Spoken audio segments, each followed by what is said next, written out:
No pukesters helping me to the left, and no pukesters helping me to the right. Didn't need them then, don't need them now. You are the ex-champion Mullet. Now this is the way, Tony and David, that you do the figure 4 leg lock. Coming at you live from the All Rock Media Studios in North Salt Lake City. It's a beautiful place here. Yeah, I was gonna say Tyrone, cousin Tyrone's basement, but he kicked us out for this episode. Yeah, we said, hey, we got a friend, we want to come on talk. He's like, yo, Dre, you gotta get out. What did Gunther tell you? Gunther would have let us do it there, but El Grande Americano's currently cleaning the place. Which one? There's 3 of them. No, those are the Americanos. Oh, okay. El Grande, the big one. You're right. Yeah, he's cleaning. So I just figured it'd be better to do it here. You know, we have a special guest, the one. So we might as well make him comfortable. It's a little tight in the guest room, King Gunther's guest room. That's right. The man, the brand, the king of the lemonade stand, our brother Manny Lemons is in the building. Yeah, buddy. Came empty-handed. He ain't bringing us no Kush Cube. I see the Kush Cube shirt. I know, dude. I got to keep a supply of everything. Everyone always asks me, do I get a watch? Do I get all this sorts of stuff every single time? It's like, I get a watch is very aggressive. Yeah. Bro, I know. Well, because, we went from like having Pit Viper where they were just giving us handouts. And obviously it's not really this. It's a different way of like with Rockwell or whatnot. Like we're helping them sell shades and whatnot. So it's a different partnership. Yeah. And I mean, a lot of the Pit Vipers that we used to get were just like leftovers they were going to throw away anyways. So there's a little peek behind the curtain. Yeah. I love to see that you are the branding. That's one thing that in 2020 and in 2025 going into 2026, I've seen an uptick in that. Like you're attaching yourself to stronger brands, it seems like. Yeah. What was the switch there? I would say it's just more of like, if I can show these bigger companies, and I mean, it goes hand in hand with actually elevating the community too, but selfishly, if I could show these bigger promotions, these bigger companies that I'm not just a wrestler, that I bring more to the table. Okay, so I have, brands like Rockwell, Kush Cube, two of the biggest brands in the country backing me. It shows you have a little bit more, I'd say, value of what you have to offer, if that makes sense. I mean, obviously Bull fits the tag on with that too. But I think it's necessary because if these big companies want to work with me and we're making moves and we're doing all these other things behind the scenes, why wouldn't WWE, TNA, and all these other companies want to work with me? So it all goes hand to hand together. But doing so, it also creates the community where it's like, all right, that's Manny, that's a Kush Cube guy. So like I wear my Kush Cube shirt to the gym and I'll get like 2 or 3 people all the time coming up to me, hey, do you know Ryan Bowen? So it's like, the brand is so much bigger, which creates awareness to wrestling itself. And that's the biggest thing I think we've preached about doing these podcasts before, is there's not enough eyes on the product when it comes to wrestling, especially in Utah. I'd say we're still at that 98%, if that, don't know we exist.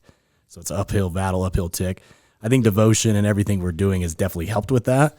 And I think, repercussions of the 7 years definitely shown for it. We had a sellout show the next show we had. So it's definitely growing, and it's not even just growing, but it's sustaining. And these brands help us sustain that. Look, we are creating the community. We're creating the volume. Let's back this company, this guy. He knows what he's doing. Let him guide the ship and let him go where he sees himself going. How do you get these partnerships going? Like, are they coming to you? Are you reaching out to them, or is it just kind of a mixture? A little bit of both. I would say, particularly like with the Rockwell, that was a big thing with us. Like when we did the partnership with, because we're obviously, you guys know, we're partnered with Fierce Fighting. Fierce Fighting is well connected in Utah. They know everybody. Sagen and Zach have really created a community for themselves, so where all these brands believe in their product. Well, those guys believe in me, and it kind of helped, open the door to get into these other, these bigger products and these bigger promotions. No one's self-made, and that's the biggest thing too. I think when we got to pull back the curtain. When it came to the thing with the Pit Viper thing, obviously that was kind of a bad ending between us and Goots or whatever. And I ain't here to throw anyone under the bus, whatever it is. You guys want to get his story on what happened. All I do is what's best for business and operate what's best for the product. So when that happened, we already kind of had communication with Rockwell, and Ryan actually called up the owner of Rockwell, Rich, and just said, hey, Manny's my guy.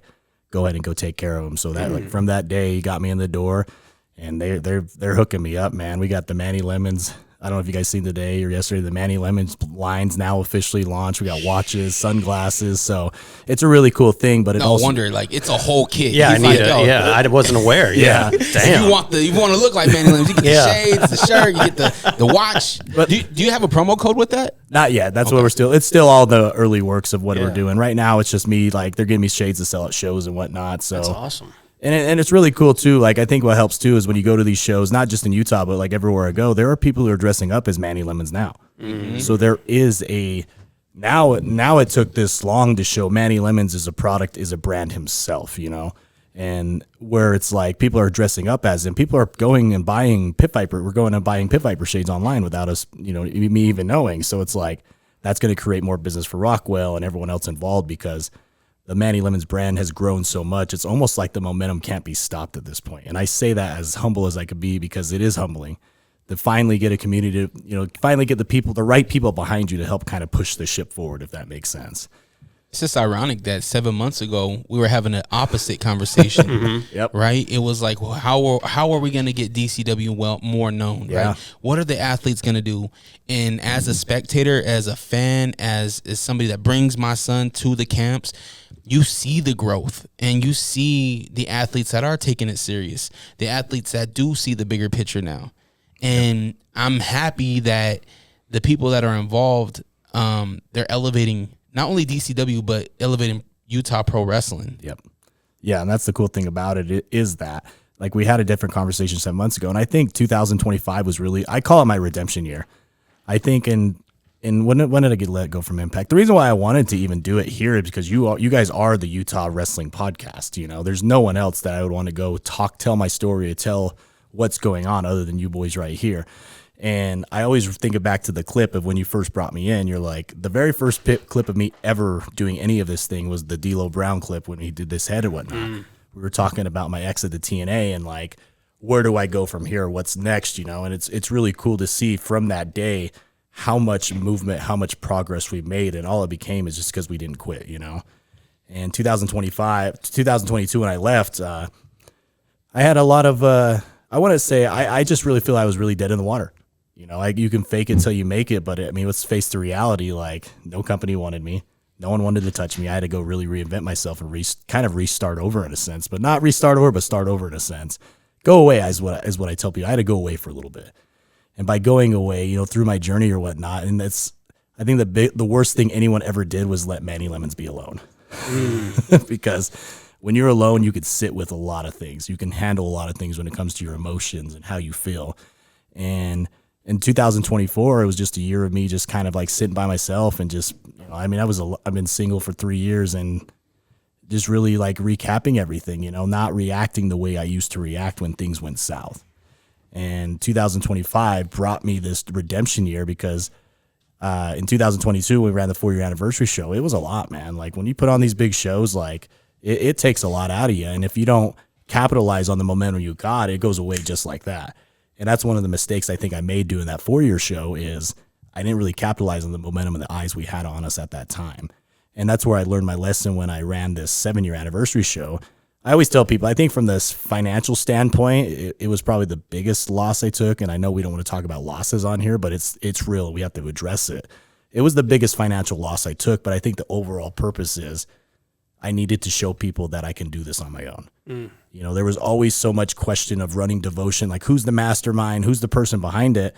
Well, I'm a single dude. My family's not, you know, my family comes and goes. Like this is my thing. This is me, you know, and that showing how successful that show was and how much opportunity it created up, not for myself, but everyone else involved. It really showed that we are contenders and we are really serious about what we're doing here. But like I say, the redemption year is like, dude, like, whenever I want to start it, was like, I didn't realize it was a redemption year until in 2025, until about September when I went to, I do a lot of work with NWA, Duke City Championship Wrestling, their partnered NWA affiliate. And I actually ended up, Brian Idol is one of the VPs of NWA. And he's actually one of the ones who, kind of get real a little bit, but he's one of the ones that helped make the decision, I believe, would make one of the decisions to help bring my ex on board. You know what I mean?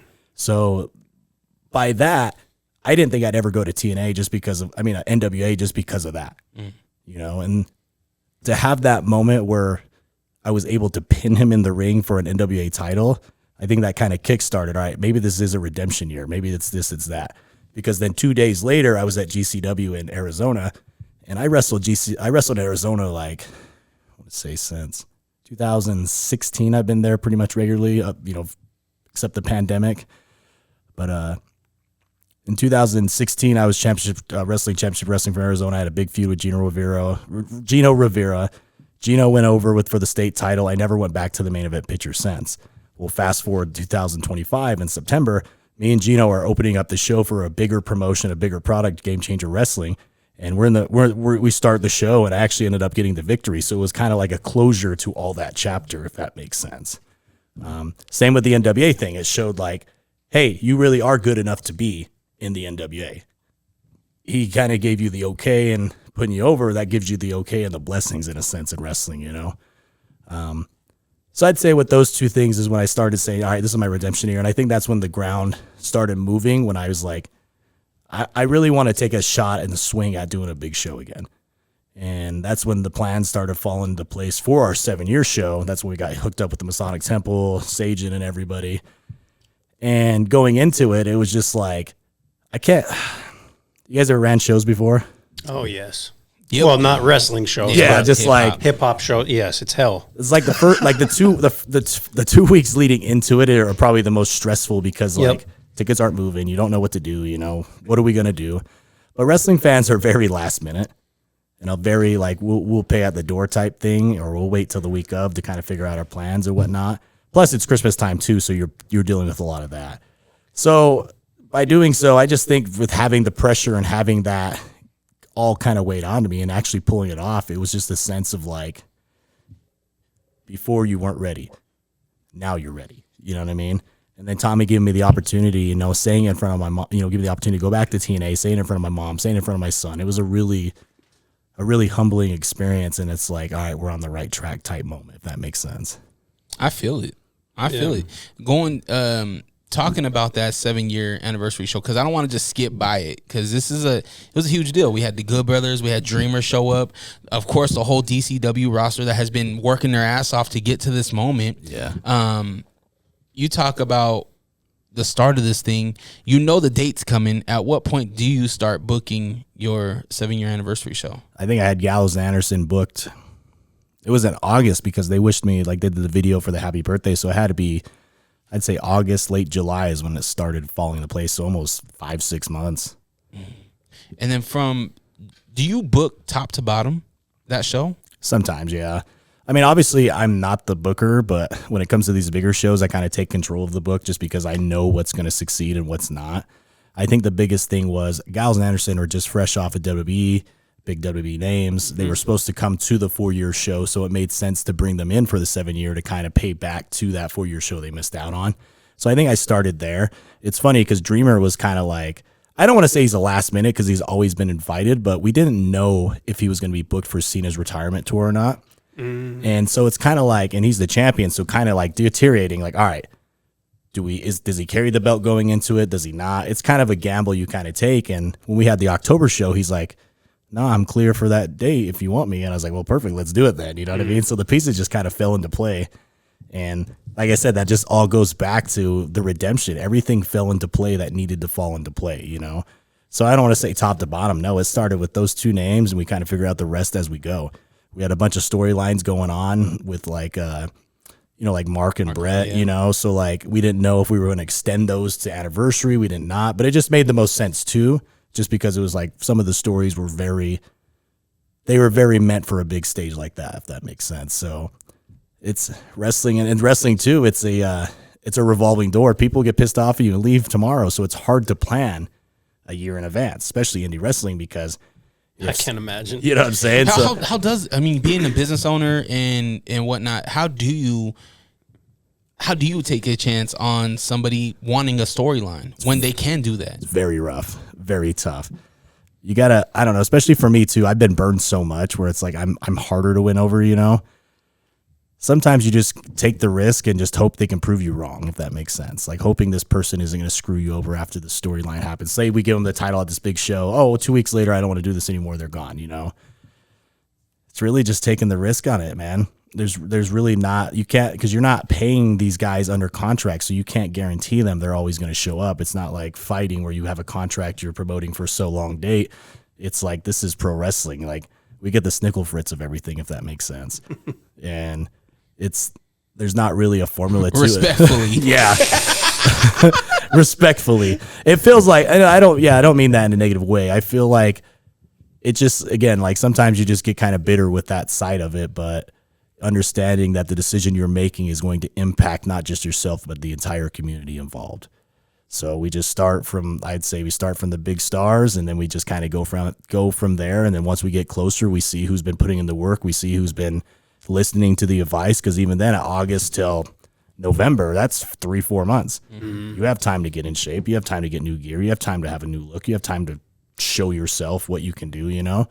And there's a lot of guys with this new crop that have stepped up and done it. And that's what really excites me with the community is we have a whole new fresh face of talent.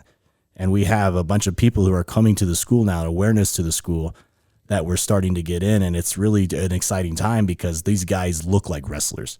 They're not just Tom Joe from the corner, you know? I love that to have a show like the 7-year anniversary show to have maximize that time and maximize the space and put how many people you did during that battle royal for the case. Like it was really well done. And salute to the athletes because you guys showed up. Like there's a difference between having the opportunity and not showing up. Every one of those matches, the performance was really good. Yep. The problem we run into too with like giving too much storyline out there. This is the weirdest thing about wrestling. If I tell you you're losing tonight or losing next week or at the anniversary show, a lot of the kids who take that information, they'll pull back and they won't push sales. They'll take it as a bidder, so that you kind of run into that too. That's why a lot of the times it's like it's hard to get cards out and match cards out because of that. People really take the fact of losing as like a bad thing, and it's really not. I don't get it. When's the last time Miz won? Yeah, exactly. He's getting beat up every week, but he's on. Yeah, he's on, and you create the opportunity. You create the best out of what you got. Isn't that what Cena did? Yeah, think about Chelsea Green last year. Yes. She was getting thrown in shit. Plus, I would assume some of those A-list guys, A-list, B-list, whatever, the star guy of the show that night wants to work with somebody that is going to work back. Yep. You know, and I feel like you have to, if you're going to give, you got to get, if you're going to take, you got to be able to give in this business. I think I was telling you last time I was here, I was always, every time I wrestle, I'd always lose. You know what I mean? Just because I wanted to put over my guys, I wanted to put over my student. But when I had Sapolsky out here, he's like, you can't lose. Like, you're the star. Like, these people come to see you. If they see you lose to Joe Blow, and then that Joe Blow leaves in 2 months, then what did you do? You know, you didn't get any equity out of that. So it's like, it's not my decision, but it is my decision now to protect my image with that, if that makes sense. Because the product rides on my decisions of what I do. Well, if I let Tom Blow go over and he's no longer here, I just screwed myself, you know? Yeah. And it happens a lot. There's so many guys I put over. It was a joke around the locker room. It's like, well, if he wrestles Manny and wins, then he's not coming back. Because it was like the biggest like win of their life or whatever they want to put it as. But it's happened quite a bit. Like there's probably 10 occasions I can remember off the top of my head. Well, I'm glad that at least this group of people now, I haven't seen nobody fall out. In fact, I've seen people join. Yep. You know, and that makes me happy. Yep. Because it means that what we talked about 7 months ago, some of that stress hopefully is leaving you because now we're getting the word out. Guys are showing up. They're being professional. I don't know what the locker room looks like, but as far as the show, the product, it's I feel like it's in a really good spot. Yeah, and I agree with that. Like I said, I think that's what really motivates me now to even pursue harder, you know, is because the community is growing. It is showing growth. And this was never, I'm going to get rich quick type scheme. This was a longevity planning, you know. This is to pass down to my son, you know what I mean? This isn't my be all end all, but I want to build a legacy to have that, and not just for my kid, but for your kid who wants to come in and do it. You know what I mean? A place to call home, you know? And that's the coolest thing about it is that, and that's why I love to do the kids camps. I love to do all those things because they're really community driven, and that's what it's about, man. If we don't have a community, we don't have anything. Well, opening the eyes to kids that don't know that this is an opportunity, right? Like if you go to any kid on the street, you ask them, what sport would you do? Basketball, football, right? Baseball. a lot of them don't know that they can come to a credited wrestling school, pro wrestling school right here in Utah. Yeah. And that's the cool thing too, is like I'm in a position now, even from 7 months ago, where I can actually help people get opportunities. Yeah. When WWE came to town, I had 10 guys booked for Raw or SmackDown and Saturday night. You know what I mean? And made it on TV. Like we seen them. Yeah. So it's like what I'm doing is right, because it's not only helping me, it's helping everybody around me. I just happen to be the one leading the ship. And I think that's, being the owner, being champion. I don't like that. But it is my due diligence to carry it for right now, if that makes sense. How do you get to the point where you trust somebody to push them? Like, because there's going to be, my assumption, right? There'll be people that'll come in that are great athletes that can do great stuff, but then they're kind of dickheads. They don't get along in the locker room, and then vice versa, where they're working, may not be the best athlete, but they're good for the team. How do you, say you want to put a title on someone? How does that decision come to be? I think it just comes to the hand of what can you give to the product? So for example, if they're an asshole, I don't want them in my locker room. So we cut that out right out the gate. There's not even any of that. I think the people we have now are genuine good people who really wanted to succeed. Lazy at sometimes, I don't want to say that, but I think just not motivated. Sure. It's tough to be to not where I'm at the top and I see everything moving, and these guys are, I don't want to say they're at the bottom, but they're just starting, and to sit here and get harped on to get better in the ring, get better gear, get in shape. It's tough to see the end result because they're not there seeing everything moving. So I think the biggest thing for them is to just be a product. Like Braxton Hicks is he's still green as green, but he's over here drawing a house. People are cheering on him. People are buying a ticket to come see him. That's big country. Big country. By the way, by his part in the Battle Royal, dude lit up the place. Did a really good job, by the way. And that's what I said. When you can get a reaction is usually when you start to get attention. Yeah. If you get some sort of reaction, you'll get attention. I mean, because the problem is too with indie wrestling is people don't know how to talk. If that makes sense. Sure. I think that's why I like to do these podcasts. I like to be out in the community talking all the time, because it helps me be confident and comfortable with speaking, just like in a format like this. A lot of the guys, when they go do these podcasts and whatnot, they're waiting for questions and, not really have a response answer. If you ask a question, it's one word. It's no, educate them on what we do.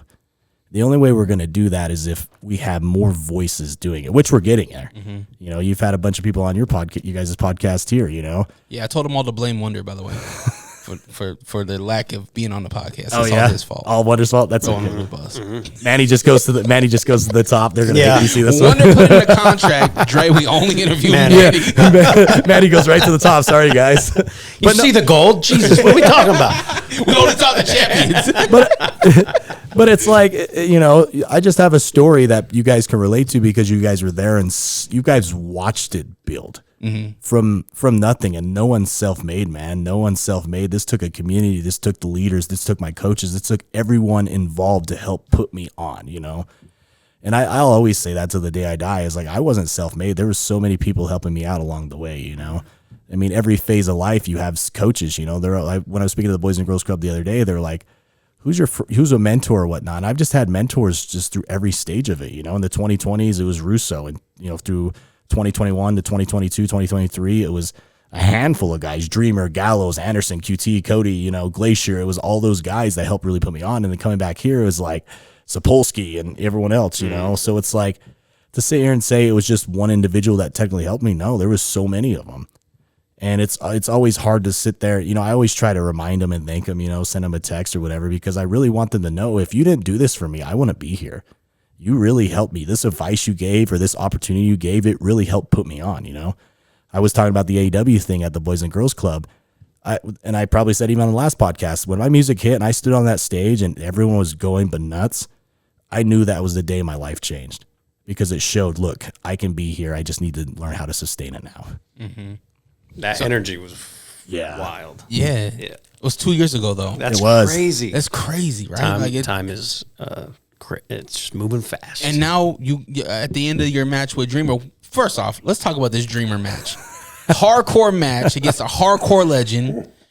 Dreamer comes out, and a guy in the front row calls him, let's go. Or no, he called him Geezer. He's he said, Tommy Geezer. Oh, no. Yo, I was dying.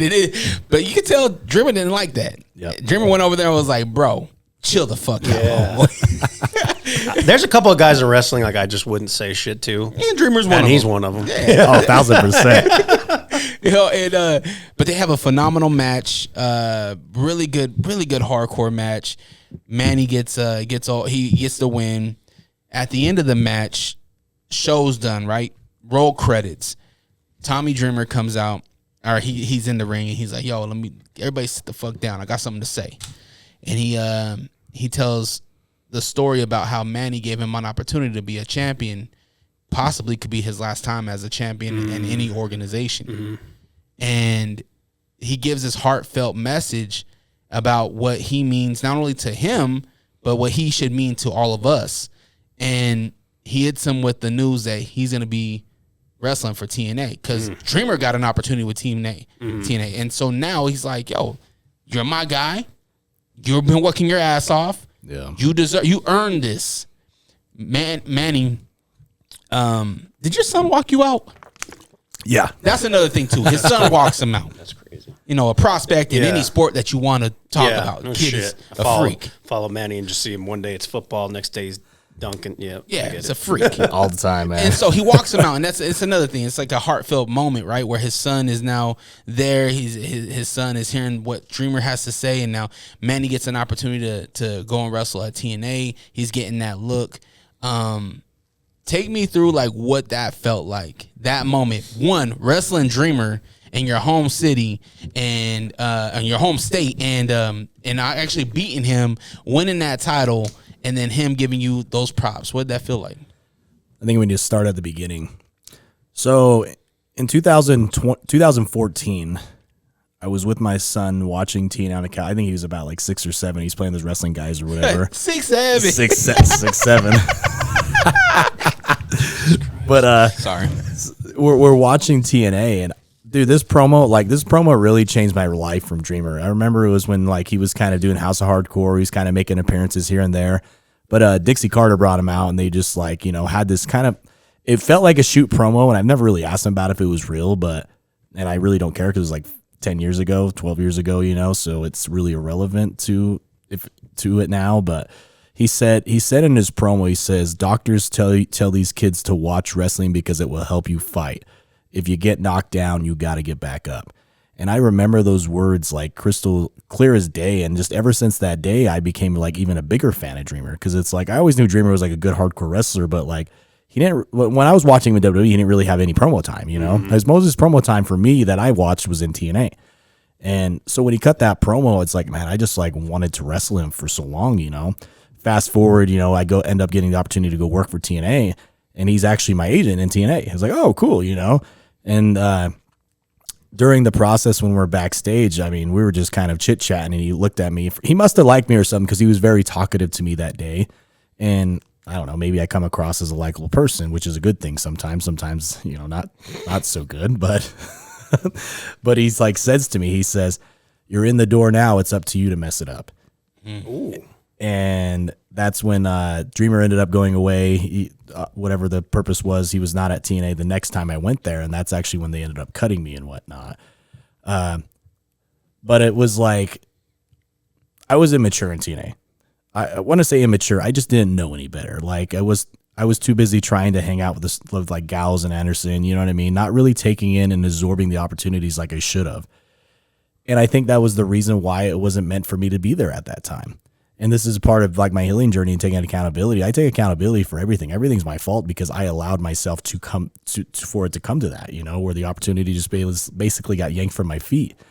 Fast forward to like 2022, I'm no longer with TNA, but I'm still, you know, friends with Tommy, texting Tommy. I'm like, hey, I want to bring you to Utah. So we brought him to Utah. We did the show at the Gateway. Me and him ended up being a tag match. And I'll never forget, he actually looked at me after I dropped off at the hotel. He said, a lot of people are wrong about you. You're actually a genuinely good person, and I love you. And it was like, oh. And remind you, at this time, I'm let go from TNA. I don't know what I'm doing. My relationship's failing. Everything's kind of falling apart in my life. So it kind of gave me motivation to kind of keep forward. But it meant a lot to me. So like we're buddies now. We text all the time, you know. But that's like where it all started, was there. So when I wanted to bring him back, I'm like, he made a promo that he said like, hey, I want to come back. In the promo, he was talking, I think Chatwood is the champion, saying, I want to come back and win that one day. Well, when you come back, why don't we just do that. You know, like why would I not want Tommy Dreamer to be the champion of Utah? You know, so he ended up coming back. I want to say not even till Controlled 24 is when we had EC3 here too, because that's when I was wrestling EC3. He ended up winning the title in a 4-way. And I think just like there really wasn't a plan or a direction with it. It was just more of like, let's just see if we can get some more eyeballs on the product with having a big name as our champion, you know? Plus it's like he knows everyone. He can help us, you know what I mean? He can help all of us elevate. So why would we not want a guy who's willing to help us being the face of it, you know?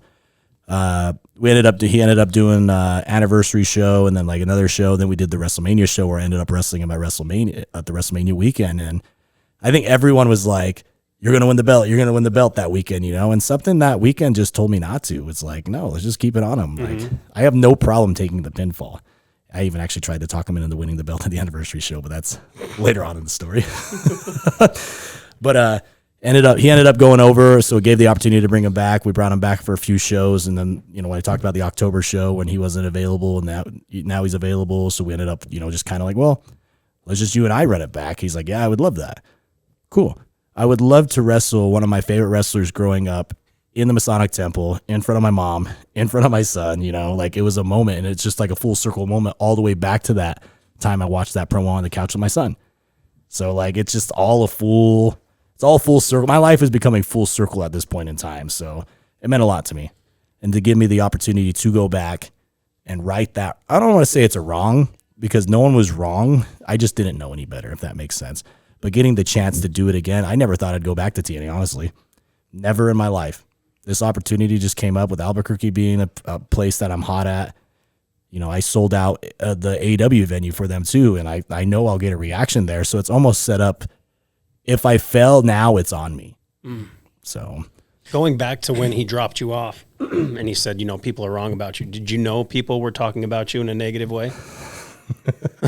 Because if Dre says that about me, hey, Wonder, people are wrong about you. You're a really good human being, man. Yeah, that's a perfect way I'd be like, say something. The hell? What are they saying? I was too close to Gallows and Anderson. Okay. And a lot of people didn't like it. Got it. I don't want to name names or anything, but it's a lot of people just weren't fans of it because it's like, who's this guy? Why does he get to hang out with them? You know what I mean? Okay. Like, So it was more of a jealousy, like not necessarily jealousy from where you were at on a card perspective, but just being with those guys. Exactly. Yeah. Okay. Because I spent 2-3 years on the road almost every weekend with them, you know? Got it. And it was like, well, why does he get to do that? Yeah. And I don't think it was ever said that, but it was, you could tell. Okay. That makes sense. So I don't want to put words in anyone's mouths, but like, I'm 99% sure that's what it was. Okay. Yeah. So how did it feel though? You beat Dreamer the 7-year anniversary show. He gives that speech. What's your feeling like? Did he hit you up and was like, "Yo, I'm gonna bring you over to TNA," or at what point? Because you got emotional. You know, you give him a big old hug. You could tell that big brother hug. Yeah. What was going through your head? How'd that work? I mean, when they were going to Albuquerque, I kind of put the idea in his head saying, hey, if there's an opportunity here, I would love to have it. Because I've never asked him for an opportunity. I wouldn't want to because it doesn't make sense for me to go back if I'm going to the East Coast. You know what I mean? Just because like I'm not well known there. So like, why not go to a place that people know me? And so I kind of already put the idea in his head. It was just cool. It was a humbling experience to have him say it in the crowd and have it because nothing in wrestling's for sure till it's actually happened or it's actually said. There's so many things in my life that have been guaranteed, they've been promised and they just don't fall through just for whatever reason. But when it happened and it was justification of like, finally, you know what I mean? Finally, my hard work's paying off. Finally. And to have it done in front of my son, who's like, I'm preaching to him. It's like, you go for your dreams and goals and aspirations. And he's dealing with his own adversity in his football programs and his basketball programs and all that stuff. And it's like, if you work hard and you don't stop, you will get it. It was one of those moments for me. Isn't that the crazy thing? Like, you don't know what the end is, but if you do all this work, eventually the end might look different, but you're going to get to where you're going. Yeah, working towards that. That's why I always post when I get where I'm going. Because of that, Where's that T-shirt at? That's a good one. We need new Manny Lemons merch. I agree. I did the card shirt. Like, I just don't want to be that guy who's always making new shirts to try to scam the fans, or come across that way, Like having a new shirt. Mark House. Mark's a worker and he's doing it right. He is, man. I love Mark. Mark, he came in here. We were doing the photo shoots, and Mark, he was telling the MMA fighters, he's like, "No, pose like this." He's like, "Do this. Yeah, move your chin like this." He's like, "I've been doing this for 23 years." And Mark, sit your old ass down, Mark. No, he did awesome. I love Mark. He's awesome. That's the wrestler in him. It's like, it's even in. Like, I remember we were doing the things at Rockwell, and I'm trying to like give direction and advice like for the promo videos. Like, wait a second, this is my thing. I got to shut up. You know what I mean? I got to sit back. It's just natural habit of just like, if you see something that could be better, you just try to correct it. That's just a wrestler instinct, I think. I think it's better to have that than not, right? 1,000%. Nice. Yeah, let someone look dumb. Like Dre, the past couple, I've been like this, and I he just just thought told me you were comfortable, he just boy. told me to raise the mic. I'm like, hey, everyone. So, as you said, nothing's for sure until it's already recorded and out, right? So tentatively, we should see you on TNA or something. I believe so. If I'm being 100% honest, like, I'm going in there swinging for the fences. I think the opportunity and everything that's just kind of like happened to me this last year has just been justification for me not to believe it. You know, you always go in there like, you don't want to go in there and get disappointed. It's like, no, I prepared for this. I worked for my ass off for this. Mm-hmm. It's my time to take the ball and run with it, you know? So I think I'm going in there with that mentality. I really am going in there with the mentality of like, I'm not going to lose again. I screwed up the first time. I'm not screwing up the second time. I think we're in such an interesting time for pro wrestling with the independence being, you know, you can, I mean, not even just wrestling, but just the world in general. You can see whatever you want on social media, right? Follow whatever you want. And you look at someone like Matt Cardona in WWE, right? When he comes back, they give him his old name. And I've always wondered this about independent guys, and you're the perfect person to ask this. You've been grinding and busting your ass as Manny Lemons. If someone WWE calls you after they see you in TNA and they're like, "Hey, we want you here," but yeah, okay, absolutely. I mean, that's what I did in AEW. When I had my first AEW match, they're like, Tony's not going to like Manny Lemons. We need to think of something different, you know? I was like, okay, well, I'll just be myself. I'll be Manny Smith, you know? I'll cut the flamboyant look or whatever you want to call it, you know? And I'll give this an honest to God try. And if I fail, then I fail, but at least I tried, you know? I would do anything to be a success. Yeah. Okay. And if it meant changing my name, meant changing my brand, absolutely. I think now, though, the industry's changed so much where I do have a lot of exposure under the Manny Lemons name where it's like I think that would attract them more than anything because it's like, and it all started when I was on Raw and AEW the same night. Just from that day in 2023, the brand just been growing and growing and growing, and you know we're showing it. You know, so I don't know.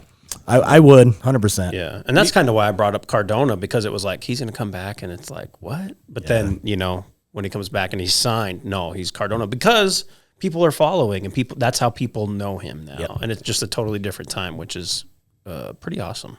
Well, that first match, he wasn't Cardona, right? Well, that's what I'm saying. So the second one, they're like, right. The internet said, we're going to keep it Cardona. Yeah. I think they did that, though, just because Cena faced Zack Ryder. Yeah. Yeah. Yeah, that's what it was that for. Like, I mean, I don't know if he was signed at that time or whatnot, but I'm pretty sure that's what it was for that particular moment. Have you got a chance to work with him? No. I tried to book him, actually, for that Controlled. I had EC3. He just got so dang busy. It's just, like, hard to get him in there, you know? But I mean, him going back to the Fed, all these indie guys should be licking their chops. That spot to be the top independent wrestler in the world just opened up. Mm-hmm. Yeah. So like that's the thing too, is I look at it, it's like, well, if nothing happens with TNA, then we just keep moving forward. And I'm going to show these people. I believe in my heart of hearts that I'm the best unsigned talent in the world today. And I have to believe that because if I don't, they ain't going to believe that. Mm-hmm. I believe it too. I believe that you're working hard. You're getting all the recognition. We're getting more recognition now. I'm just glad that you're somebody that not only kids can look up to, but other independent wrestlers can look up to. You know, you got guys like a young Elliott. Yep. Is he even 21 yet? Yeah, because he can get in the bar. Okay. So that's how I know. young Elliott, young Dalton Hood, these young guys that come up underneath you, it gives them a little bit of like, I hope a bit of inspiration and motivation to push a little bit harder, push a little bit further. Because to be honest with you, man, like I feel like they need to swing for the stars. Like, I agree. Don't just look at it. Obviously, get the basics down. Be the best that you can be where you are, but push it to you don't know where you can end up, man. Like it's far fetched until it happens. It is, and I always tell people use me as your survival guide because like. I don't talk about my personal life a lot, but like, I mean, it was hell to like keep fighting, you know what I mean? And to keep moving forward. But at the end of the day, you go back to your why are you doing this? Well, if my son sees me quit, all of this equity was for nothing. The sweat equity is for absolutely nothing. So that's why I think I don't stop, and I don't think I'll ever stop. I think I'll go to my grave and I'll be buried in trunks. Damn, Flair. Yeah, for real. I get it though, you know. I understand because it's just that itch. There's nothing like pro wrestling, and then that euphoric high of walking out there and to command the attention of an audience for however long you're out there. It's the best drug in the world. I think going back to the branding, if anybody tries to change Manny Lemons, granted you'll do it, but I just feel like that's such a strong brand. Like my marketing brain, you can go get a produce sponsorship. Yeah. You know what I mean? Like thinking about Lemonade. Exactly. Yep. Yeah. Everybody in there. I mean, they already got deals with Minute Maid, right? So it's like, and looking into the crowd, you'll be able to spot yellow. Yep. Yellow will pop out of any crowd. Yeah. You got Yeah, I agree. That's what I said. I think maybe 2 years ago that could be a conversation, but I think now it's like we've grown it too much where it would be silly for anyone to try to change it at this point. You know, like I said, but it's taken so long to do it. I mean, like I said, back 3 years ago when we were talking, like every day from that day, I've been working at this. So when people see you, like, why is he getting this? Why is he getting that? It should be no shock to why I'm getting this, because it's like I didn't quit, and I'm as hungry now as I was the first day I walked in. You know what I mean? And I'm not even reached my prime yet. 33 years old. I mean, these prime years are the next 5 years, you know, what I can do with it, you know. I was disappointed you didn't bite the sour on the 7-year anniversary. Bro, someone took the lemon. Are you serious? Yeah, that's the thing too. Is either like somebody just takes the lemon, like, and it could have been just like the gear person like taking it back. You know what I mean? Yeah. But we didn't have the lemon because it was planned to do it, and then like whatever the spot was, and then do the whole Bret Hart finish or whatever we did. It was building to that, but you know, you just improvise on the fly because that's what happens half the time. People see something on the ring and they're instructed to take it. They may or may not take it, even if you tell them. People don't listen sometimes. The feature athletes that you brought to the 7-year anniversary show was fun too. 2 Scoops. Yeah. I'm a fan of 2 Scoops now. Yeah. What was the Mountain Man? Hunter Gray. Fun. Yeah. He had the crowd, man. This dude's body was amazing. So he looks like a wrestler too. That's the thing about him. Is he's charismatic and he looks the part. That's one of they both do. Tommy Scoops looks great. 2 Scoops is actually I met 2 Scoops in 2018 at DWO in New Mexico. He wasn't even a wrestler. He was talking to me and I think Chris Bay at the time of like how to get into the business, you know. And I think the opportunity was either to come to Salt Lake and train with me or go to Phoenix, which is closer to his home and 4 hours from him. It just made sense for him to go there. But there was talks of him coming to the wrestle and start with us from day one, you know? So, I mean, and then like he's also a good brother in New Mexico who's helping me like do all these other things behind the scenes for AW and TNA too, you know? So it's like I have a loyalty to him where I want to help him out too, you know? I don't forget people who help me, man. He's over in Utah. Yeah, he is. He's charismatic. He's good, man. I did like the pairing. Like that triple threat was done really well with him, Dan, and Pablo. Yeah. And then Mountain Man, Hunter Gray and Glade. Yep. Great match. Yeah. It's like 2 crazy dudes going at each other. They both have their thing. Yep. You know, it's solid, man. That's the thing about wrestling though. It's like when you could take away the moves. Let's just talk on paper, character versus character. We can make this thing exciting. No one's going to give a crap that you did a 450 moonsault if you're out there getting the crowd behind you, like how Hunter Gray does that. You know what I mean? Because both those big guys can flip. Did they flip in the show? No, I don't think they did. I was telling him, I was like, if there's a show to do it, this is the show to do it. Because Glade can move, like he can do a backflip right off the top. And I said, if you're gonna do it, this is the show to do it. I thought he did. I just didn't see that ring would have collapsed. Glade's a huge human being. Yeah, he's our big guy. He reminds me of Abyss. Tommy always says he reminds him of Abyss a little bit too. Yeah, because he's got that crazy, you know, that big size, that big body, almost the same structure in a sense. Like that's what he reminds me of. So that's what I tell him is like, watch Abyss. Yeah, watch Abyss. That's your film study. Did looking back on 2025, what grade would you give DCW? I'd give it an A grade because I think that's really the year that grew everything, you know?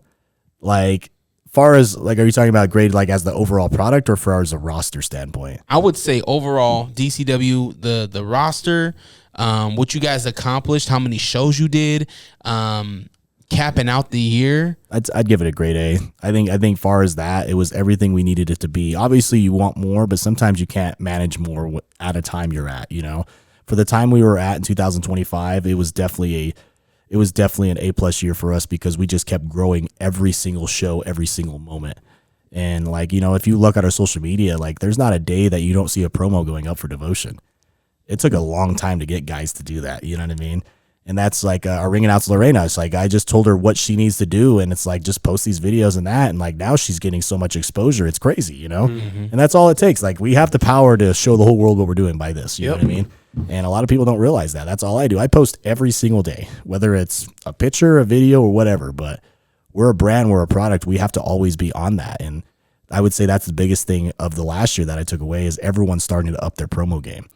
What do you feel like is the room for improvement and what you're trying to execute in 2026? I say our production lacks. We need to get it better on production. Trent Hunsaker was our main production guy. You know, obviously all the way after COVID or whatnot, he just got too busy where it's like, I think he does all the production for Utah State now. So it's kind of like hard to juggle too. And especially when you're not making a whole lot of money. This isn't your full-time job. You know what I mean? It takes a lot of time to do it. I mean, you do a lot of editing and it takes forever to edit those videos, you know? Oh yeah. It's awful. I'm still waiting on the 7-year anniversary show. So am I.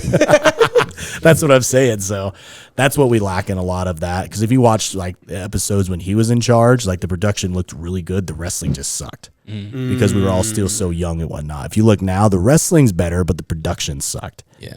I don't want to say suck, but it needs improvement for sure. At least we have a presence online now. Me and Mike, Brian Burke's the one who kind of handles all that.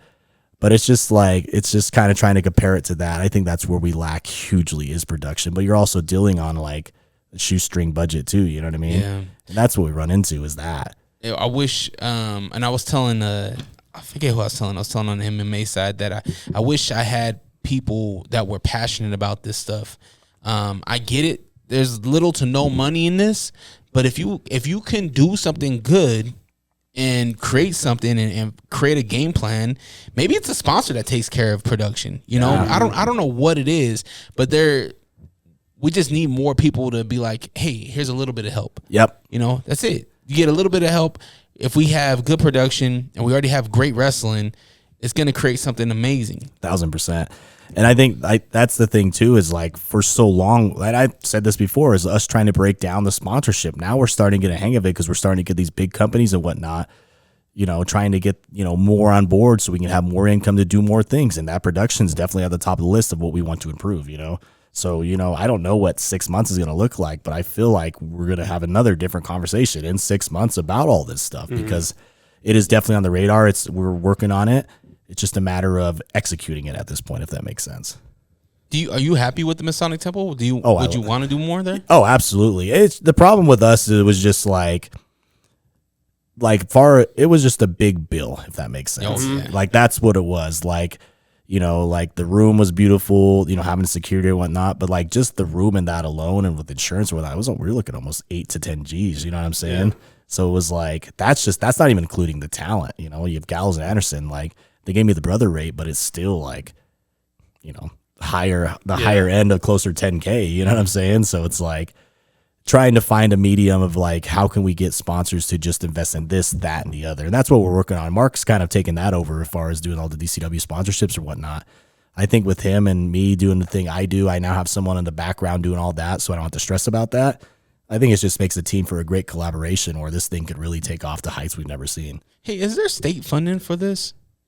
Is there state funding? I keep hearing about it, bro, and I'm like very interested to try to like apply for a grant or something. But anytime I go to do it, it's always like, well, this or that, or it's like a declinal. You know what I mean? Like, and to be fair, I haven't looked in it in a couple of years. This is probably, I'm gonna say, like during the pandemic eras when I was really educated in it, and it was really unmotivating because it was like trying to prove that we are an established entity, which now we are. So we have that, right? I don't know. If you have any information, I'm gonna look. Yeah, there has to be, especially when you're doing these youth camps. Yeah. Right. Maybe it entails doing a little bit more of them. Which honestly, like the last one, I told you could have been spread across 4 days. Yeah. 2 different groups. Yep. 2 days each, because it was massive. Yeah. And I can only expect that when you do it again, I'm assuming this summer, that it's probably going to either double or we're going to get a little bit more than what we had at the end of this winter. Yeah, that's one thing I want to really touch, get going to, is the kids camp and a kids class, because I think there's potential to do something maybe even once a month before a show for kids. You know what I mean? There's just so much in the works right now. It's just a matter of like, we're limited to our space where we're at. So we're definitely like in the market of shopping for a bigger venue. Obviously, you know, with taking the loss in the Masonic Temple, I'm very hesitant of where we go, because I don't want to ever put myself in a financial position where I can't pay the bills, you know? So there's a lot of that. Like, we're talking about, you know, shopping in the malls or whatnot. Like, there's so much, like, and hopefully here in the next few months, you guys will start to see that where it starts coming into play. But there's a lot of stuff cooking where it's going to be healthy to all of that. Yeah, a nice warehouse would be dope. Yeah. And they're dropping too. You know, a year ago, they were 10 G's. Now they're coming down 6, 7. I've seen one for like 5, you know? So it's like, we're getting to the ballpark we need to be, you know? Well, they need to have somebody in those buildings. Yeah, the worse the economy, the better the the better the rate you get. So, you know, like I said, like, you know, I don't know what 6 months presents for now, but I feel like in 6 months, again, we'll have a different conversation. What's your thoughts on, obviously, with the more popularity of DCW, we're seeing more of these indie shows pop up here locally. Have you took notice of these different shows?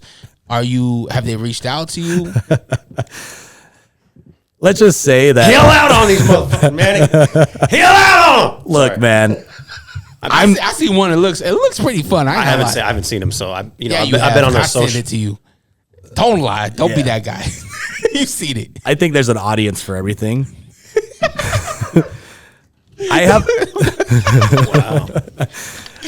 Look, man, it sucks to be like the head honcho, because a lot of these places pop up because they got pissed off because they didn't like your agenda, they didn't like your motive. You know, that's where a lot of these companies are coming from. And to sit here and say I didn't help, I tried to help every single one of them.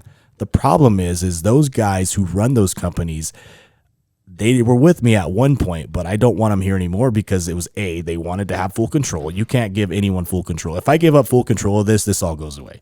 I've said that. I have to be head charge, because if people have an agenda, because people come with you with money and they throw money at you, it's like, great, but money doesn't make this place run. It's the mind behind it. There's business and then there's wrestling business. You have to be excelled on both of them. I'm just blessed to be educated on both of them, you know? So like when people come and like throw you money and they think just because they have money, they should be running the show. It's like, no, tell me the basic fundamentals of wrestling. Tell me how to structure a match. Tell me the shine. Tell me the story. What's going on here? If you can't tell me that and you've never taken a bump, you should give no opinion on creative whatsoever. That's my honest opinion. That's why you see guys in WWE, the backstage guys are all old wrestlers. Yeah. Is because you have to have a wrestling mindset to run this thing. And like a lot of that is like they get pissed off, you know, like the guys over there that started a new training center, like that training center just exists and it's being they're not paying their students to be there. It's being self-funded strictly just to take me out of the game. But I don't care, because I'm doing bigger and better things where my students know I'm going to help them out. If no one knows you, they're not going to buy what you're selling. So if you're over there selling a wrestling school of kids' hopes and dreams, you have no connections, you're lying to them. You have to give these kids hope and show that you can help them out. The agenda behind it is to take me out, and that's all it is there for. Why would I want to help it out? You know what I mean? What does that do for them though? Like, why target Manny Lemons to take you out? I think it's just the ego thing, honestly. I think what happened was because a lot of those guys, you get a mixture of old vets, and I think I told you before, if it's someone who started after me, it's a pride thing. They won't come and get trained by me because they think that we're at the same level still, and that's not the case.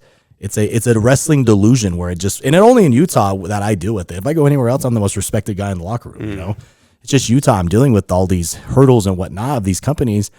But and the reality is I want this place to thrive. I think we could have 10 companies here.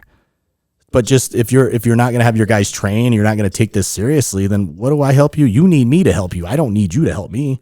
I built this based on what I was taught from these guys who are millionaires doing this. I'm not just creating this formula to sit here and say, my ego, my show, I'm the champion. No, it's never been that with me.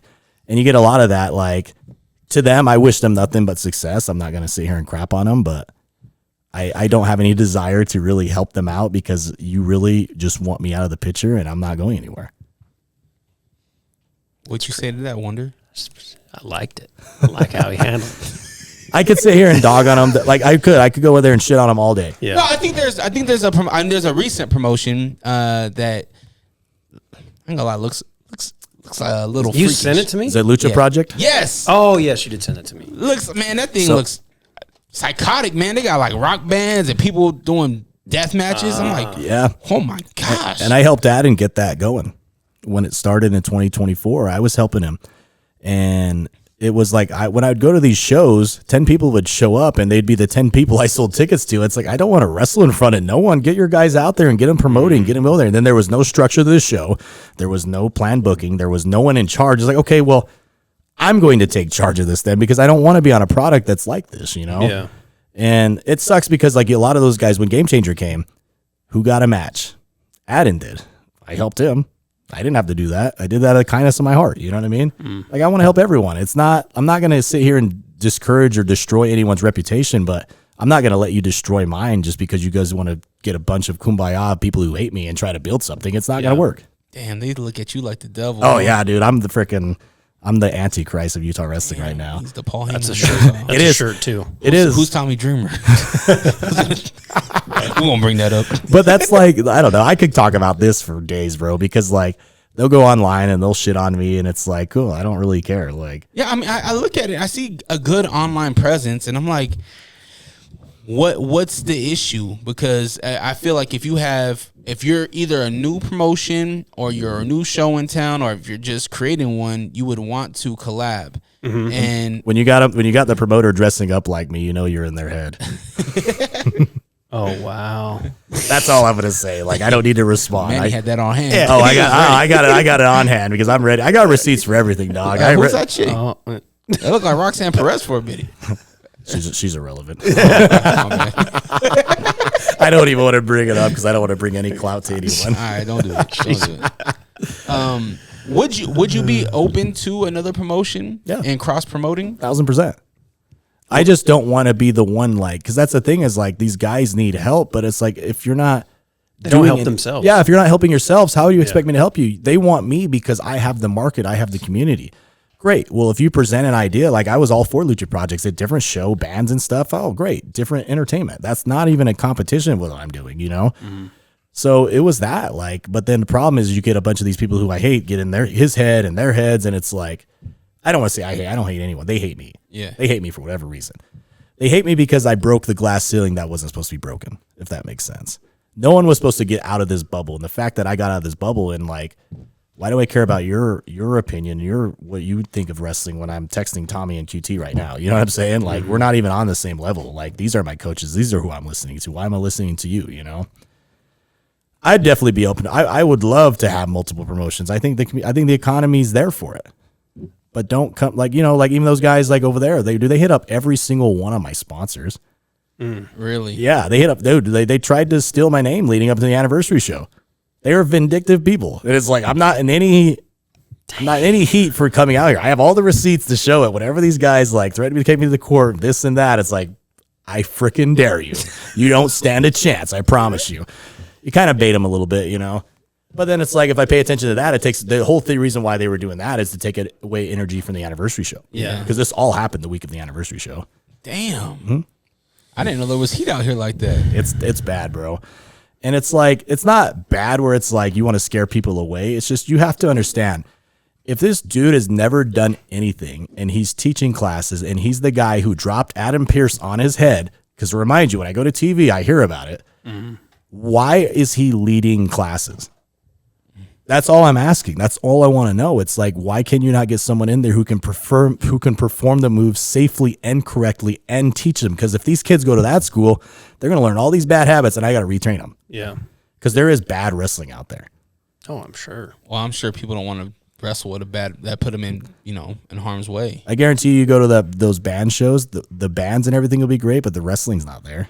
Well, yeah, I mean, it looks like I said, it looks gnarly. Yeah. Like, it looks like they're just, It's entertainment for sure. It's like Jackass meets wrestling. Yeah. Hey, and we talked about this, right? We want to do music and wrestling. Yeah. Not punk rock. No, but, hey, no. It's not a. That'd be fun. Yeah. If there's an opportunity there, for sure, I'm all for it. Yeah. Like I said, I don't hate anyone. Like, just like don't try to take from the plate that's set at the table. You know what I'm saying? Like, geez, man. Like, I swear to God, like I will help anybody. But like, if you're just sitting there and your motive is to be vindictive and to just take out what I created because you can't do it yourself, then by all means, go whatever you feel is your line. Go stand in it. How many promotions have come and gone since you guys started? Would you ish? I'd say about 10. Yeah. Like UCW was the big one, and like I respect Steve a lot too. People think me and Steve, he was the owner of UCW, think we have hate. I understand why he did things the way he did them because he was trying to protect the business.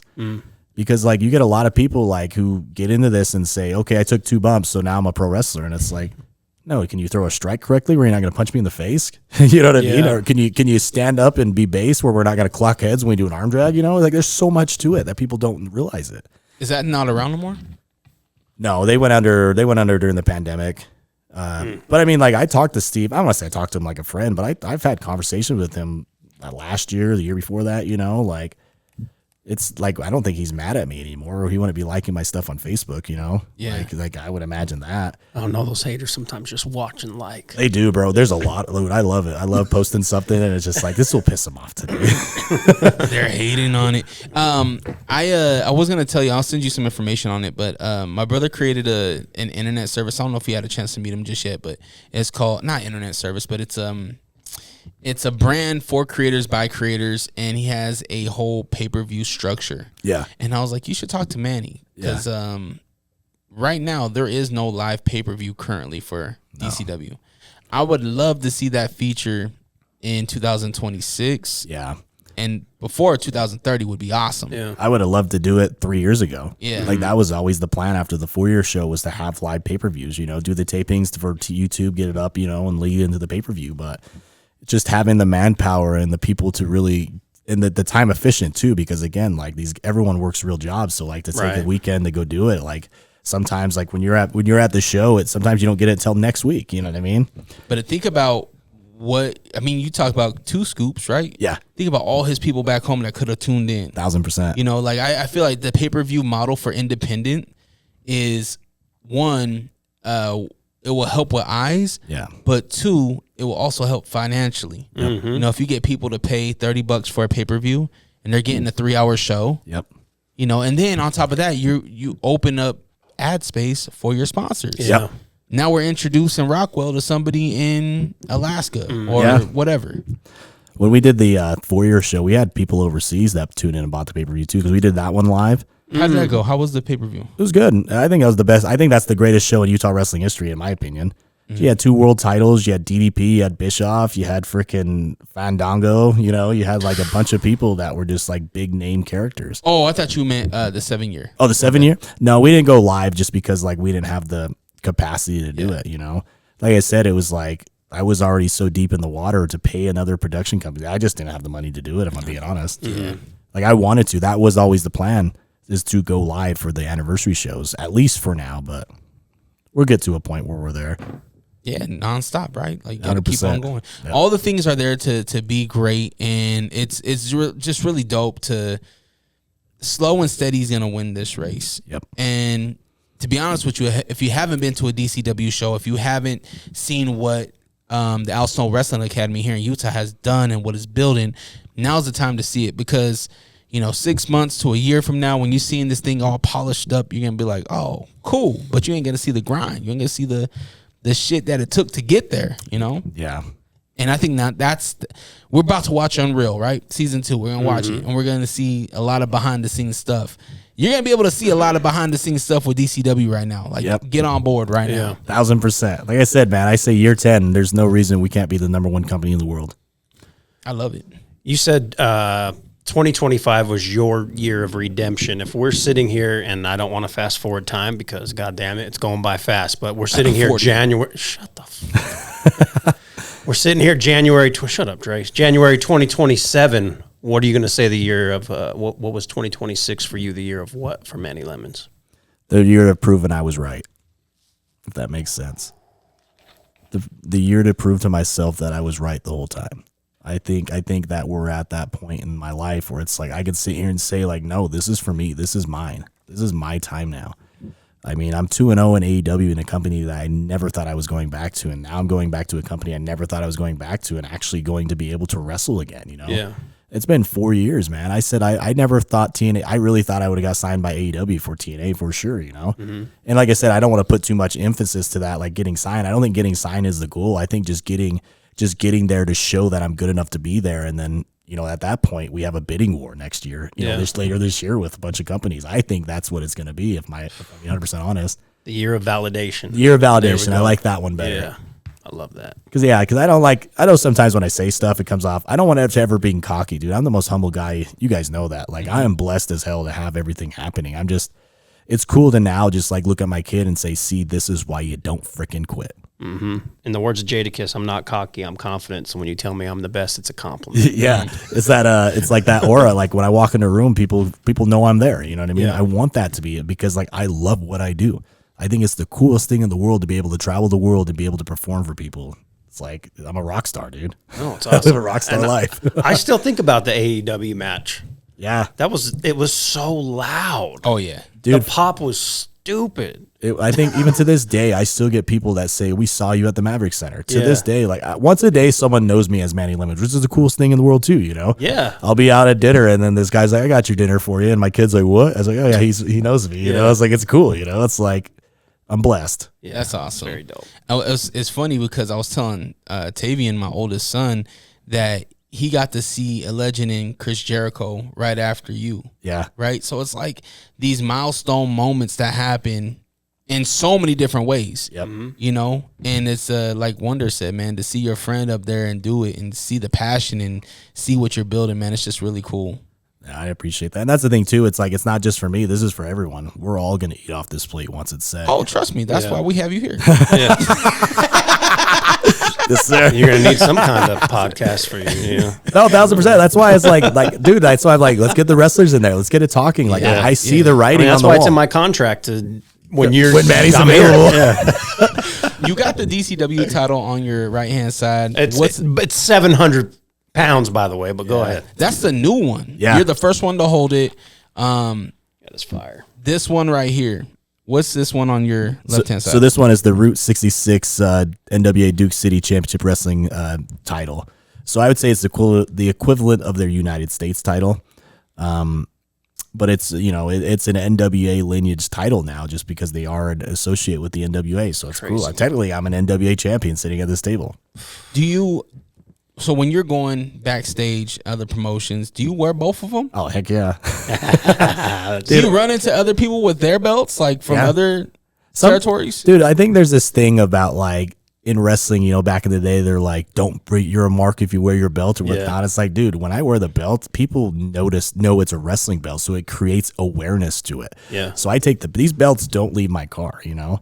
Well, they leave my car. I mean, They leave his car they at leave night, and when it's parked, when I go home and to bed, I'm talking about, I take my belts every day out of my house just because you never know who you're going to run into. And you may have an interaction. You never seen a title. A lot of people have never held a title before. Yeah. So we give them that personal interaction because it's something they've never seen. And it's cool to be able to produce that to a community that's never had that, you know? Now, does Sowell bring his briefcase everywhere with him?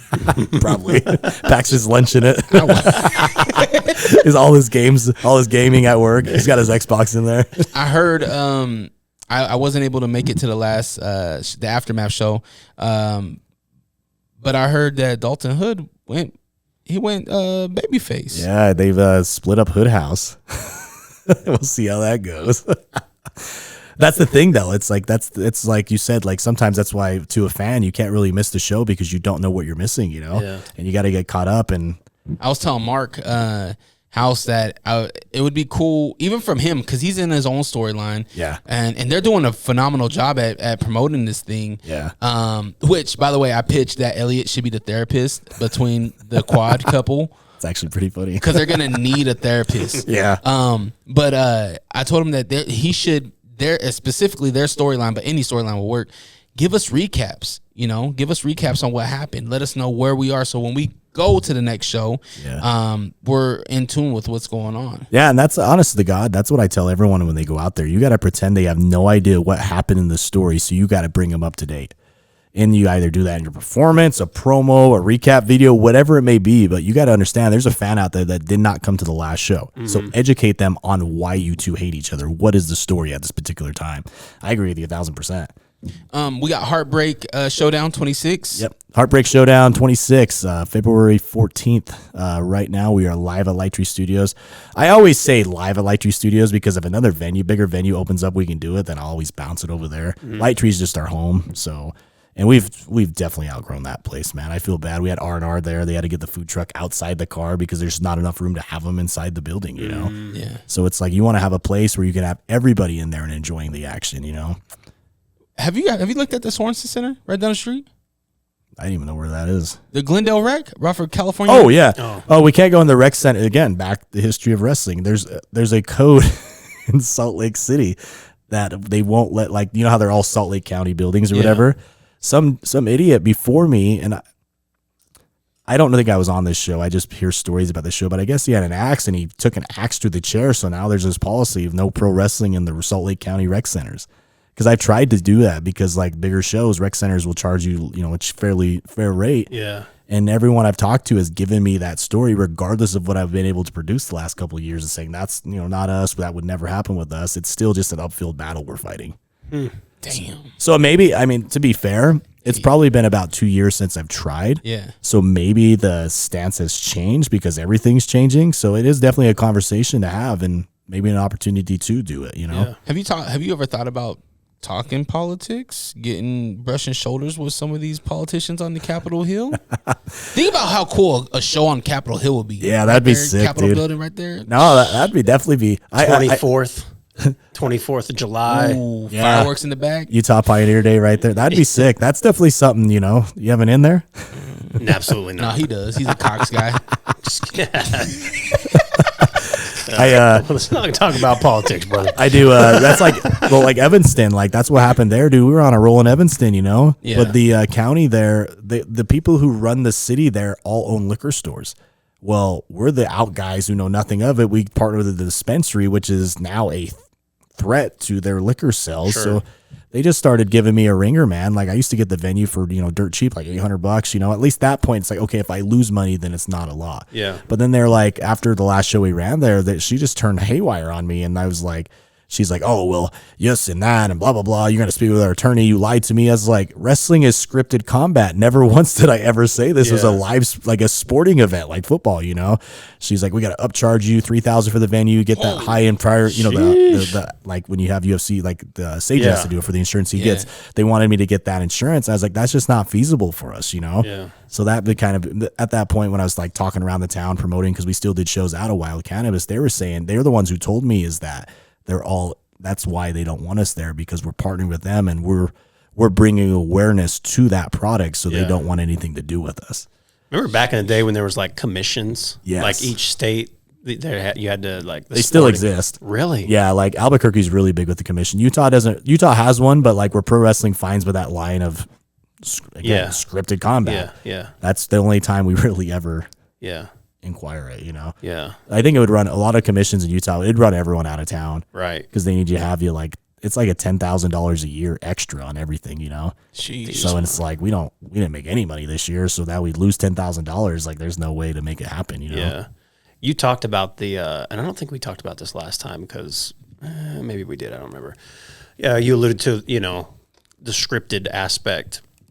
With Unreal coming out shortly, how did you feel about that? Because I feel like they let us see things, but they didn't let us see everything. And obviously, because there were certain things that happened through the storylines that I just pay attention to, where it's just like, well, yeah, all of a sudden The Rock's not on Unreal anymore, and let's not even talk about what happened. And it's like, nah, that's the shit I want to know. Yeah. Right. And then they also do other things, but like, how did you feel about Unreal? And then it's just successful, obviously, but I like it. I think it creates awareness of what we are, because obviously the whole purpose of the Unreal thing was so WWE can one day get an Emmy, to show that, like, look, we are a television show, you know, like this is what we do. This is what goes behind the scenes.